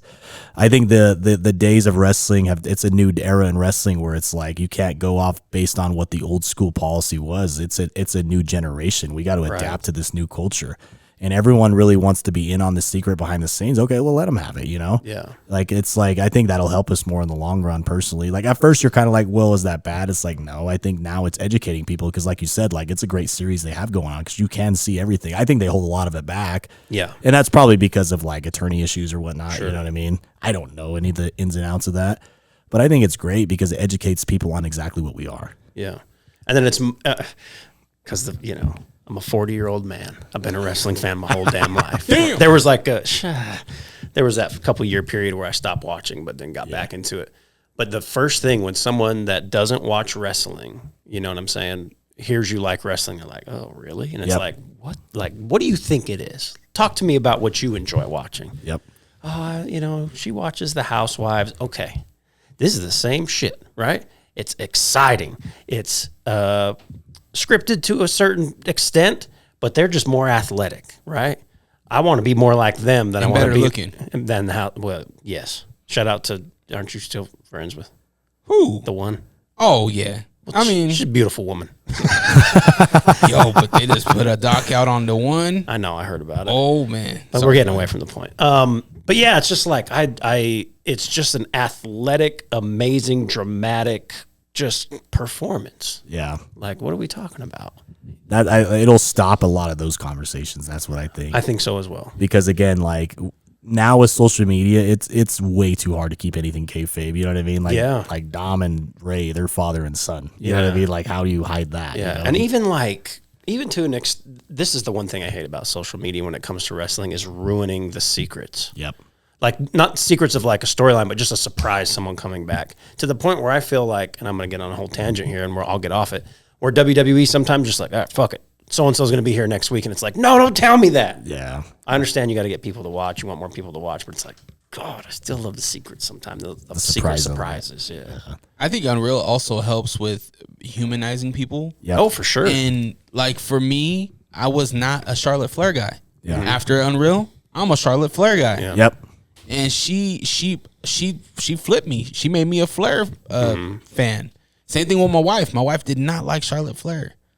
And once we watched Unreal, boom, she's on Charlotte Flair too. Yeah. It shows you how good they are, like, in an acting sense, too. Because, like, some of them, yeah, it's them turned up a little bit, but others, it's like they're totally different humans, like, on the everyday basis. So it's very cool. You have to be a different person to be in this world. Oh, I bet. yeah. You really do. Like, I can't explain it, man. Like, the things that we go through and what we do, it's not meant for the normal person. Mm-hmm. Like, we really, like, we know it's not. It's scripted, and we physically hurt ourselves doing it because we love the reaction from the audience. Mm-hmm. And that's like, that alone is what keeps us coming back. Yeah. Are you wrestling Valentine's Day or Heartbreak Showdown? Yeah, I'll be there. Do we have a card yet? Not yet. We're still figuring that out. You know, I'm open challenging right now. I'm starting to see which one of my friends want to come wrestle me. You know, Ooh, that's fun. Why don't we get some of these names coming back and forth? You know. Speaking of names, how cool is it? I gotta tell you, I almost lost my voice once I seen my boy Zach Partridge get called out. Yeah. Oh, it was so cool because we obviously DCW. My dream came true, man. We had I won't say anything about behind the scenes too much, but both forces came together, and it's both of my loves. And to see the MMA, number one MMA promotion in Utah and the number one pro wrestling promotion in Utah meet together, and then to have the promoter get called into this battle royale and come out and put some dudes down. Yep. I was like, oh, and then he exited the ring so nicely, like he's done it before. Yeah, I was like, how? Man, it was just a really cool moment. And from that, I don't know if you had a chance to see it, but a lot of the MMA guys were like, yo, I want to do that. That looks like fun. The number one heavyweight in Utah, his name's Kent Mafaleo, scary dude. He was like, dude, I want to do that. Yeah, he's a beast. But I, you said you don't want to go behind the curtain. I really want to go behind the curtain this thing because you are the person that really brought us all into the room to do it. You know what I mean? There's so many people after we did the post here and we put it over there, like, I've been trying to get you guys in contact. I've been trying to. It's like, no, Dre Rawka was the dude. And I tell everyone this, like, no, Dre Rawka was the one who's been telling me this since the day I sat in his studio. He wants to do this. It's just the pieces never fell into play or whatever never happened. I'm sure there's multiple people that went to it, but Dre Rawka was the number one dude that made to happen that created this partnership between Fierce Fighting and Devotion. So you need to get your flower for that one. Hell yeah. Well, you can do it. Damn. There we go. Sorry. Like I said, man, I don't know what the future holds. I'm just glad that what's happened and you guys know each other. You guys are in the same universe. Yeah. And hopefully these guys that are fighting, if they, want to take a step into that direction and vice versa. Yeah. If there's some young guys that want to go and train MMA and learn some stuff, Yeah. there's, now the lines are crossed now. Yeah, and I mean that's the thing too, is you just never know who's going to show up, where they're going to show up. Like I'm not saying I'm going to fight, that's for sure. I think that ship sailed for me, but like there's an itch of me that wants to go try out and see if I can do it. You know what I mean? Yeah. Like it's like, why not? Like that's always something. And I always think about people give him crap for it, but like when Punkwin did it, I give him all the praise in the world for trying it out. Who cares if he lost however quick? He had the balls to go do something no one thought he could do, and I think he pulled it off because it was a successful pay-per-view rate. You know what I mean? People bought it. Yeah, people bought in to see it. Again, he's a character that people want to see. Yeah. We're gonna look at when Lesnar, God forbid, but when Lesnar's gone and off this earth, we're gonna relook at his sports reign. So what he did to be a WWE champion, to go and get and defend the UFC heavyweight championship, that's not easy. And the guys that he fought in their prime were motherfuckers. Yeah. It's pretty insane. It is, and that's the thing. I think he really is the one who broke the mold for us. Even though he's a freak of nature, but it shows like, no, he's a badass and he's doing wrestling over this. You know what I mean? Like I think it really created awareness to it. Then that's when it started. I think Shinsuke is probably the only other person right now that could probably go and take a match and win for sure. Because I think he trains him. I know he's seen him in the UFC cornering some guys. Yeah. So I'm pretty sure he trains. And Io, I know she's a jiu-jitsu girl. And Shayna Baszler. There's a few of them in there. I don't want to fight any of them. You said you kind of have an itch. I've never had that itch. Yeah. As I get older, it goes away. But yeah, like I'd have to drop a lot of weight because like who would I be fighting? Kent? No, thank you. No. Zeke? No, thank you. yeah, I wouldn't want to mess like Put my head through the wall rather than fight them dudes. You would probably fight at like a 170. See, I got to drop some Mel B's then. You'll be fighting a guy like Mike Jones. You haven't seen Mike Jones yet. That dude's... No, I've seen him. Yeah, he's nice. Well, I got a lot to lose to get down to 170. So that's what I'm saying. I think that's where for me, it's like, I think physically I could probably hang it, but it's the recovery and like, you know what I'm saying? Like when we get older, it's like, if I take time off to do that, then I'm taking away the attention of what I'm doing here. Yeah. Like this pro wrestling, dude, you have to completely surrender everything to it and go all in to do it. You can't have, because I played football and did wrestling at the same time. Once I stopped playing football and gave more attention to wrestling, the wrestling started growing. And it was like, even like, because we were talking about that at training, they're like, oh, well, Brax country. There's like, oh, I want to go fight. I was like, well, you have to understand, like, you have to train for that now, and the wrestling training has to stop. Yeah. Because you can't go hand to hand to it. This is, wrestling's too physical where you're hurting your body. You need that recovery time for your body, you know? Yeah. Well, he would have to get down to 260. Yeah. That's going to take time. Yeah, he's I said 300 pounds on Saturday, and he says, that's on it. That's generous. I was like, oh, okay. Yeah, he has to be probably 350, 360. Yeah, he's definitely He's a big dude. He's an offensive lineman. That motherfucker picked up Dan the Man and had him on his shoulders in here. They cut a promo. I don't know if Dan's ever going to release it. Oh, but I gotta he tell cut him. a promo and ripped Wallo's backdrop. Really? Yeah. Literally hit him with hit Country with a chair. Yeah. Ripped the backdrop. When the scene was done, they all looked at Waldo like, our bad. Oh, man. I was like, it don't matter. As long as you put it out and we got the shot. Yeah, Charge it to Manny. Okay. You said it said Dan had it? Dan had it. I need to hand him to get these promo. I told him, I said, because they told me that Dan lost to Country. Yeah. And I was like, well, why don't you do like you're interrupting, like you lost, like get your lick back real quick. And he's a face, so it would make sense that you hit him with a chair. Yeah. And I was like, I got a chair right there. It's padded too, Country, so we got you. Yeah. And so he was like, yeah, let's do it. And so they ran it, and yeah, hopefully it comes out. I don't know. Yeah, that's cool. If not, I'm just throwing the info out there. Yeah. Ruining the surprise. Hey, I should have. The fact that it's not out yet, it's like, this is the problem too, is they'll sit on promos forever. It's like a few of our guys didn't release their promos till Friday. It's like, guys, release that on Monday so they can watch it and more people can watch it, and like we can get more eyes and more people into the studio. You know, You can't wait on it. It's like, I don't know if it's a fear of wrestling, but like it's the weirdest thing. It's like you want to be this big star celebrity, but you're scared to post something on social media. I don't get it. I don't know. Yeah. It's weird. I think there's a little bit of insecurity of what people will say. Yeah. And I'm not speaking for the pro wrestlers, but there is a sense of we are still the outcasts. You know, we still are the guys that people laugh at us behind our back for liking this shit and for having a career with this shit.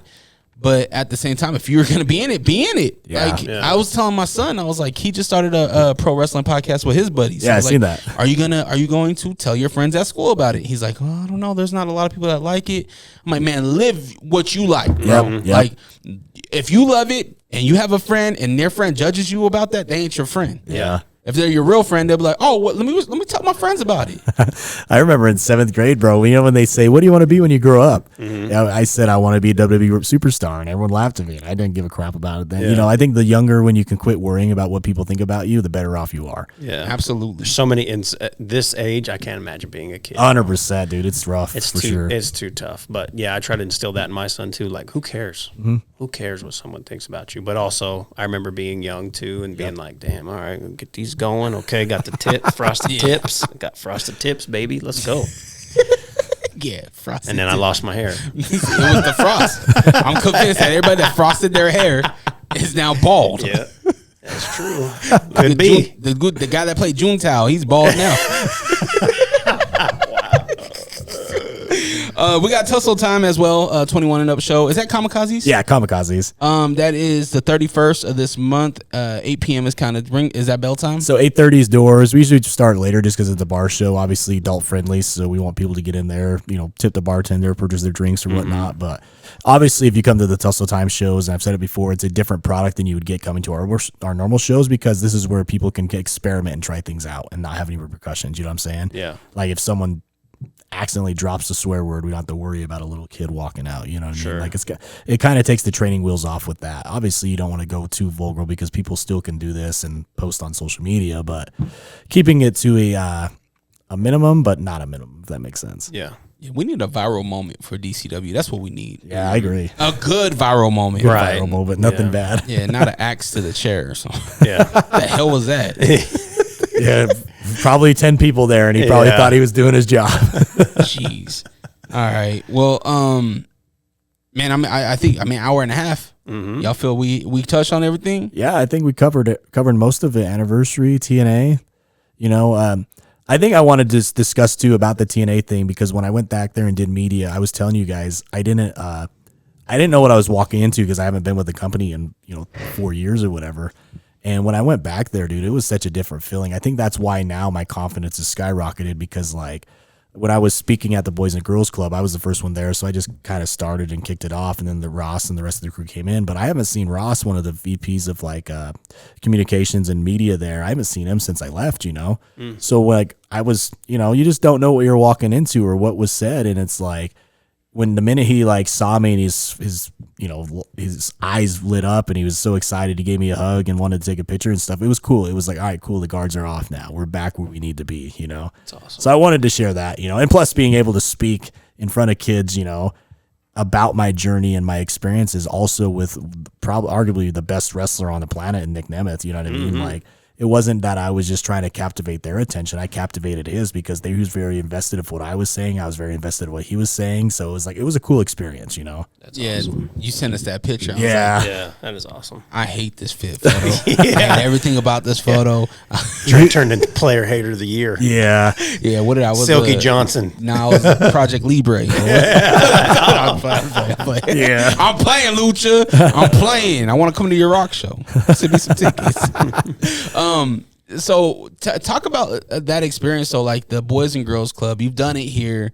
You do it in New Mexico, right? Yeah. What are you guys just telling kind of like your story? Like, what do you? Yeah, I mean, it's just like kind of like basically it's different for every audience, but basically connecting it. So like when you pitch it to the older kids, it's easier to talk to them and have them ask questions because it's like they're very interested in what we do and what's going on in our lives and how we got to our point. So it's cooler. It's cool on both levels. Cause like when I do the little kids one, sometimes I'll go in there and like play like one of my old matches just to educate them like who I am and why I'm there.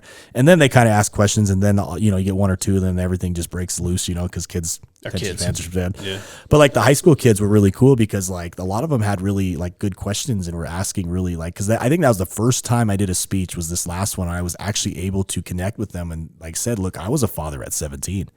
Like people think like what I'm doing now is hard, dude. No, being a dad at 17 and after high school can't sign a lease and being homeless. And I'm talking about full-time dad. Like I was sleeping on my friends' couches back and forth till I was old enough to sign a lease, I was able to bring that side of me out. And I think it connected with a lot of them. Is like, look, I'm just like you guys. I made decisions at young and, greatest blessing of my life, but like I learned how to like build off of those, So I like just connecting with the audience of who it is. And that's like wrestling and sports and life. That's really what we do, is just know your audience and know your customer. And I hate to say customer because I don't ever want to say that, but like in reality, the fans are our customers. If we can't give to them, we're not going to retain business and we go away. We were just talking about on our end of year show about what we want in 2026. And one thing that I said is I want more of these guys and girls from NXT, TNA to get called up into bigger positions. Yeah. And it almost feels like that's happening. What does that mean for you to come in behind a new shift in so many different organizations? That means my time's coming. Like just trust me, bro. Like that was one of the biggest things with TNA getting their new deal. I see the writing on the wall. They need new talent. They're going to need more talent because if they have this new TV show, who says that it's not successful, they're going to have launch another one on Monday night. You know what I mean? It's always growing, and it's great to see because that creates opportunity for myself, not even for myself, for someone else, because there's probably a role that like they need a Pablo or someone, you know what I mean? So you're able to have someone ready for that and help them out too, the world's our oyster at this point in time. And it's like, if everyone in the industry is not licking their chops about the opportunities around us, then I think they should stop, in my honest opinion, because it's right there for us to grab. 7 months ago, you mentioned the ID show, WWE ID. Any talks on another one? Yeah, we will. We actually, I've been talking to Sapolsky, and we're going to bring it back out. We haven't confirmed a date, but we're leaning on March. March 14th is technically on the calendar, but it's not been confirmed yet. So I think March 14th, we're going to see something pretty cool happen. Nice. That's awesome. Big opportunities coming. 100%. And that's the thing, too, is like when they're asking to come versus me asking them to come, that's a different conversation. You know what I'm saying? That means we're doing something right. We're creating buzz. And that was the biggest thing William Regal told me when I was there the first time I met him. He's like, just go make some noise. You go make noise, people will listen. People will hear. That's one of the greatest advices I've got. That's all we've done since, the last 3 years, just make as much noise as possible. People are starting to pay attention. I got to shout out Reina as well. La Reina. She does an amazing job hosting. So yeah, she's been killing it. And she stays busy on socials. I see her all the time. Like I'll open up Instagram and it's like the first thing that's there. All I did with that one, bro, was just say, this is what I would do if I were you. Do with this information you must, because that's exactly what I wanted my old ring announcer to do, and it never got done. Same conversation. That's all that happened. One took the advice, one didn't. And you answered the question then. I know they say never with this business, but do we see Goots back in a DCW show? I don't say never because, the door was for him to come back. He just got pissed off I wouldn't let him do Fan X. Because there's a situation that happened, and he could tell your side, I'll tell you my side off camera, but it became political and I wasn't like having it. I was just done, it was just a domino effect of things. Like I ask you to do this, you never can produce. I ask you to, do that, you never can produce. It's always centered around you. Why do I need you? If the product's built around a ring announcer, we're doing this completely wrong. The ring announcer, no offense, it's a very important gig, but it's not the main event of the show. The person does not need to be front and center on every single poster. You know what I'm saying? There was a lot of that. Damn. It's like me and him. Sometimes I'm like, I get it. You don't got to put yourself on the cover every time, Dre. You're in front of me every time. We talk about balls. I'm playing. Hey, I do the same thing. Look at all our posters. I'm playing. But that's the contradicting thing. It's like, well, loosen that. It's like, no, I only do it because I'm the only one who has name value. Yeah. I've taken myself off a poster. That's the lowest drawing shows we have.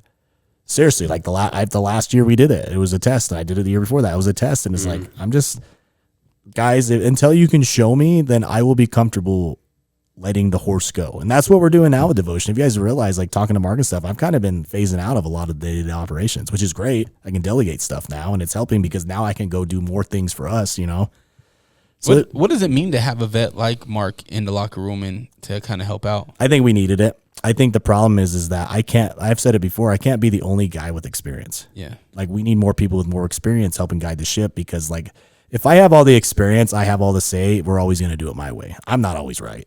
And I'll admit that. Like if there's something that's working and you prove it works better, we'll try it out, you know? And it's been great to have that because it is experience too. Because even with training stuff, he can teach something. He may have the patience to teach something a little bit better than I can, you know, we're so well, you know? So it's just been great to have an extra helping hand. And he's been doing a lot with like the sponsorships and stuff and getting them all lined up and talking to them for me. So that way it's not just, you know, I get so dang busy sometimes. I even forget to text you back sometimes, you know? So it's like having someone pick up the ball where I may have dropped it has been phenomenal. And I think it's definitely going to help us with this growth in the future. You got Lorena taking bumps yet? Yeah, she's training to be a wrestler. Okay. Yeah, I told her, I was like, don't get content with this, because it's like, here's the thing. When you were there at the kids camp and that little girl wanted to get in the ring with her, it's like, you don't know how to do it. I'm not going to put you in a position where you kill your confidence. Yeah. You know, like, but I've always told you, it's like, you can fill a role that's never been here before. And I told Rekka the same thing. You have an opportunity to become the face of women wrestling for Utah. And you do, because there's no one there right now that's doing it, you know, like, and that's not, no discredit to anyone else, but it's like, if someone wants to take the ball and run with it, take the ball and run with it. It's right there for it. You can hold a position I can never hold. I can't be the face of women wrestling. These guys can. Grab the ball and run. So train to be a wrestler, you know? Damn, that's the next gimmick. It's a cross-dresser. Imagine. I don't think we could do that in 2026. Manny's the DCW women's champion, too. Yeah. It's like, what the fuck, Manny? Now, look, I don't want to put myself in the... I Yeah, know. okay. Yeah. You have the women's title and the men's. I'm going to win all the belts just to pull away. That's the next skit. If you're out there and you want to go after his title, there you go. There's your skit. Yeah. You can't see me. Creative control. Yeah. Awesome, man. Well, Manny, man, I really do look forward to next year and beyond. If history shows us, you'll be back here in 6 months to talk more. I'll be here for sure. I hope so. We'll put it on the calendar now. We'll be good. Obviously, we have the Heartbreak. Heartbreak again on Valentine's Day, February 14th. You can get tickets at eventbrite.com. We got Kamikazes on the 31st of January. We got TNA. Obviously, watch TNA. You know, you don't know where this guy, he might just pop up. You know, he might just, if you notice him with a black hoodie on, you know, something might be going down. Yeah. I remember that black hoodie. I was at Survivor Series and everyone's like, I know that's Manny. I know that's Manny. It's like, bro, you know damn well I can't climb that cage like that. Let's be real. That's one thing I want to leave in 2025. It's the black hoodie. Not happening. I know it's not, but god damn it. Dude, I got the ski mask now. You It's know, my Jacob campaign. That was the last surprise that I had. I was not expecting. I was surprised at Jacob. Yeah. Correct. Yeah. Good Same. surprise. Yeah. Salute to Jacob. Yeah. Cool. What's the social media? Where can people, if we talked about support, we talked about people getting involved. How can they reach you? How can they get involved with what's going on? I think the biggest thing for me to reach out to me and particularly and follow my journey would be just at Manny Lemons on Instagram, X, Facebook. The same thing with Devotion Championship Wrestling on Instagram, X. It's DCW Salt Lake. On Facebook, it's Devotion Championship Wrestling.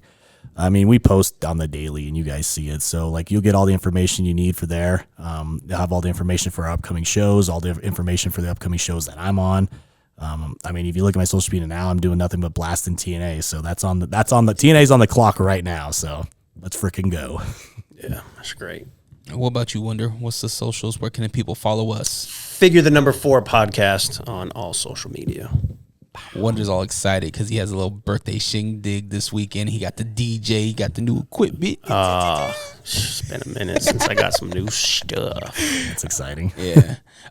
If you want to follow me at Dre Rawka, DRERAWKA, I will be at Scores in Lehigh, Utah this weekend. The night of my party, he's not coming. Piece of shit. Gotta make money.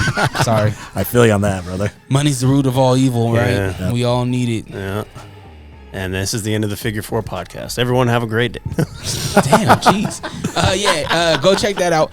Manny actually just dropped a new vlog. I got a vlog I need to edit, so you can follow me and you can see that as well. But yeah, y'all have a great day. Figure 4 podcast. We out. Out.